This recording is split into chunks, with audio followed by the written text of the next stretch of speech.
Bom, gente, no que consiste uma exacerbação aguda da DPOC, a famosa DPOC descompensada? A gente diz que o paciente tem DPOC descompensada quando ele apresenta um ou mais dos sintomas cardinais que eu vou falar logo daqui a pouco, né? Então, diagnóstico de DPOC descompensada, isso que é importante frisar nesse momento, é um diagnóstico clínico, né, através da identificação desses sintomas cardinais aí. E a principal causa de descompensação de uma DPOC é a infecção pulmonar, ok? O que acontece, né, que muita gente fica na dúvida, é que a literatura já mostrou que os principais agentes infecciosos que descompensam uma DPOC são os vírus, né? Eles descompensam aí pelo menos metade dos casos de DPOC exacerbada são por infecções virais. A outra metade é por infecção bacteriana. E aí existem vários patógenos habituais do trato respiratório inferior que costumam estar envolvidos. O pneumococo, evidentemente, o hemófilos influenza é um patógeno comum nesses doentes, e a Moraxella catarrhalis, né, que apresenta alguma especificidade para infecções respiratórias no contexto da DPOC. Eu disse que muita gente fica em dúvida, né, porque eu sei que muitos de vocês leram a respeito disso e se fizeram a seguinte pergunta, né? E aí, eu tenho que usar antibiótico então na DPOC descompensada ou não precisa? Saiba o seguinte, né, essa pergunta ela também pairou na cabeça dos especialistas, né? Teve muita gente, alguns anos atrás, dizendo que não tinha que fazer antibiótico, e muitos dizendo que tinha. Na realidade, a tendência é fazer antibiótico mesmo, até quando a infecção parece ser viral, ok? Até quando o paciente não tiver isolamento, identificação de um agente bacteriano. O que significa na prática, na verdade, que o diagnóstico etiológico não é importante para definir a conduta em relação ao uso ou não de antimicrobianos na DPOC. O que define se eu vou dar antibiótico ou não para o meu paciente são critérios clínicos, ok? Mesmo que eu realize exames complementares e descubra que, na verdade, ele tem uma infecção viral. Por que eu vou tratar com antibiótico, né, um paciente que, na verdade, tem uma infecção essencialmente viral? Porque a literatura demonstrou que mesmo quando um vírus está causando a infecção respiratória no paciente com DPOC, erradicar as bactérias que se encontram presentes, por definição, no trato respiratório inferior, né, desses pacientes, que têm alterações estruturais importantes, erradicar essas bactérias é benéfico, porque as bactérias, mesmo que não tenham um comportamento invasivo naquele momento, elas representam uma estimulação antigênica para a mucosa do trato respiratório. E se o paciente já tem uma doença inflamatória crônica, que é a DPOC, né, que eu falei para vocês que é uma doença que, na maioria dos pacientes, entra numa fase autossustentada, uma fase de resposta inflamatória exagerada e persistente. Se ele já tem isso e faz uma infecção viral, que é um estímulo inflamatório agudo sobreposto, a presença de bactérias que não deveriam estar ali, né, mas comumente estão, porque o paciente tem doença estrutural na árvore respiratória, promove um estímulo antigênico adicional. Então, matar as bactérias e tirar aquela estimulação antigênica que elas estão causando tem algum efeito benéfico em reduzir a inflamação respiratória no paciente com DPOC. Okay? Então, apesar, né, de muitas vezes a causa da descompensação na DPOC ser uma infecção viral, se o paciente preencher certos critérios clínicos, ele tem indicação de antibiótico. Isso é que muita gente não consegue entender. Não é porque ele está fazendo uma pneumonia. Às vezes o cara não está fazendo uma pneumonia, mas ele tem indicação de antibiótico porque ele tem que diminuir a carga antigênica das bactérias presentes no seu trato respiratório inferior. Okay? E com isso ele diminui aquela resposta inflamatória exacerbada. Né? Então, entenda, né, que o sentido, né, o fundamento do tratamento de uma exacerbação aguda da DPOC é reduzir a inflamação no trato respiratório do doente.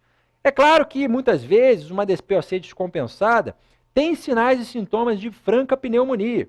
Às vezes, você faz uma radiografia no doente, encontra uma consolidação alveolar, o doente tem escarro purulento, tem uma febre alta de 40 graus com calafrio, PCR lá em cima, leucocitose com desvio à esquerda, esse cara tem uma pneumonia, né? E como ele tem piora aguda dos sintomas respiratórios, né? Ele tem os sintomas cardinais que a gente vai comentar, ele tem, por definição, também uma DPOC descompensada. Né? Nesse caso, é inquestionável que ele tem que tomar antibiótico, né? Mas às vezes o paciente não tem nada disso. Ele tem só alguns dos sintomas cardinais, ele faz exame, não encontra bactéria, mas mesmo assim ele tem que tomar antibiótico. Ok? Então vamos esclarecer melhor isso, né? E mais, né? Eu já ia passando isso.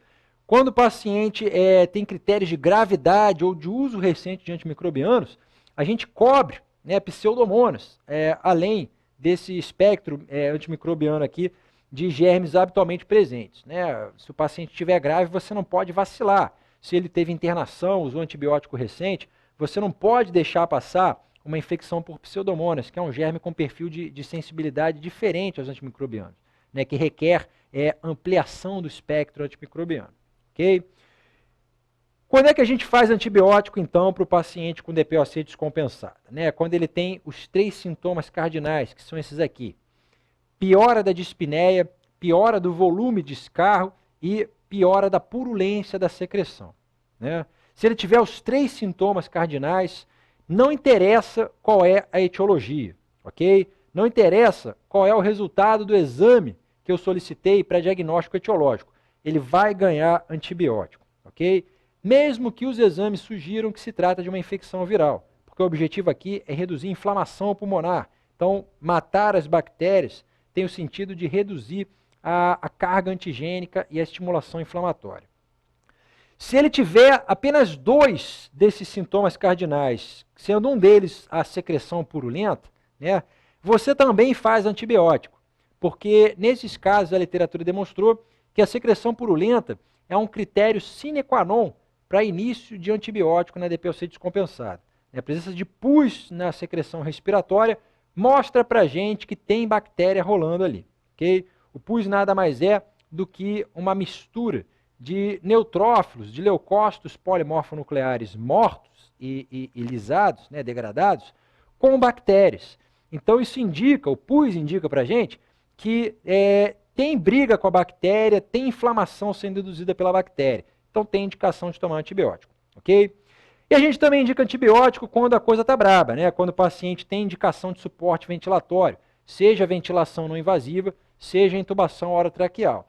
Se o paciente descompensou a DPOC de modo a precisar de suporte ventilatório, isso quer dizer que a inflamação é bastante importante, né? E eu vou fazer de tudo para tentar reduzir essa inflamação, inclusive eliminar a estimulação antigênica das bactérias. Okay? Esses conceitos são bem modernos, né? Até pouco tempo atrás era uma dúvida que pairava na literatura e muita gente achava que quando você documentava uma infecção viral não tinha que dar antibiótico. Mas não interessa se eu documento ou não infecção viral. Né? Na prática a gente nem documenta, porque isso é restrito ao âmbito da pesquisa. Na prática o que define a minha conduta em relação ao antibiótico é se o paciente tem ou não esses critérios aqui baseados nos sintomas cardinais e baseados, evidentemente, no comprometimento respiratório. Okay? Como que a gente trata, então, uma DPOC descompensada? Né? Vamos seguir a linha aqui, lembrar o que a gente já viu para tratamento da crise aguda de asma, que a primeira pergunta que você tem que fazer é se o paciente tem que ser entubado ou não. Né? A doença respiratória crônica agudizada, eu tenho que avaliar se o paciente tem reserva respiratória, se ele vai conseguir ficar em ar ambiente. Porque, caso contrário, eu tenho que entubá-lo o quanto antes. Né? E essa avaliação segue mais ou menos os mesmos critérios da asma, né? Com exceção do critério de pH, que na asma era abaixo de 7,3, né? Aqui a gente aceita, a gente tolera até um pouquinho mais de acidose no doente. Porque o paciente com DPOC pode ser um retentor crônico de CO2 e ter uma acidose respiratória crônica leve. Okay? Então, o critério de pH aqui é um pH abaixo de 7,25. Na asma era 7,3, a gente viu. Né? Desde que o paciente tenha, evidentemente, né, uma importante retenção de CO2. Uma PCO2 acima de 70 com esse pH indica intubação orotraqueal, né, e ventilação mecânica invasiva.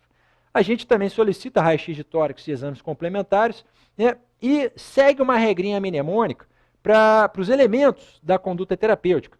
Um ABCD do tratamento da DPOC descompensada. Né, o A é o antibiótico, que a gente já viu quando vai usar. Né? O antibiótico vai ser ou uma quinolona respiratória, que cobre germes típicos ou atípicos, né? Ou a combinação de amoxicilina clavulanato e cefalosporina de segunda ou terceira geração, para cobrir moraxela, pneumococo meu Deus, hemófilo, né? Ou o macrolídeo, que também vai cobrir germes atípicos, cobrindo esses germes mais característicos. Okay? Então, antimicrobianos, os mesmos usados no tratamento da pneumonia, né? Da pneumonia comunitária. O B é o broncodilatador, né? A gente vai usar a medicação SOS, que é o broncodilatador inalatório de curta ação. No caso aqui, a gente pode também associar o atrovente, o anticolinérgico de curta ação. Né? O broncodilatador de primeira escolha é sempre o beta-2 agonista de curta, podendo ou não associar o atrovente, geralmente a gente associa. Né? Além disso, a gente vai usar glicocorticoide no paciente por 10 a 14 dias, ok? Vai usar VO ou IV, né? No caso aí metilprednisolona ou prednisolona, né? O corticoide vai reduzir a inflamação pulmonar. E D, a gente vai dar oxigênio para o paciente, né? Porque esses pacientes têm uma grande tendência à hipoxemia. Lembrando que o oxigênio tem que ser feito em baixo fluxo, né? Para não induzir uma diminuição do drive ventilatório e um agravamento da retenção de CO2. O alvo de saturação de O2 no DPOC é bem mais baixo do que na asma, porque na DPOC, comumente, o paciente tem hipoxemia crônica. Então, o alvo de saturação tem que ser entre 88% e 92%. Né? A gente só inicia a oxigenoterapia quando o paciente está abaixo disso aí. Está abaixo de 92 caindo, ou já abaixo de 88 tem que iniciar mesmo. Então, a gente usa baixos fluxos de O2 de 1 a 3 litros por minuto só, para não causar agravamento da retenção de CO2. E a gente faz ventilação não invasiva, né, o CPAP ou o BIPAP, que para DPOC tem um grande benefício demonstrado na literatura. Reduz a carga de trabalho respiratório, melhora a ventilação do paciente, né, diminui a hiperinsuflação dinâmica, melhora o conforto do paciente. As indicações para começar a VNI são pH menor ou igual a 7,35, né, com uma PCO2 acima de 45 e dispneia, ok? Então, o paciente que está começando uma acidose respiratória e está dispneico, uma dispneia importante, tem indicação de fazer VNI, beleza? Era isso que a gente tinha para falar. Um abraço a todos e boa sorte.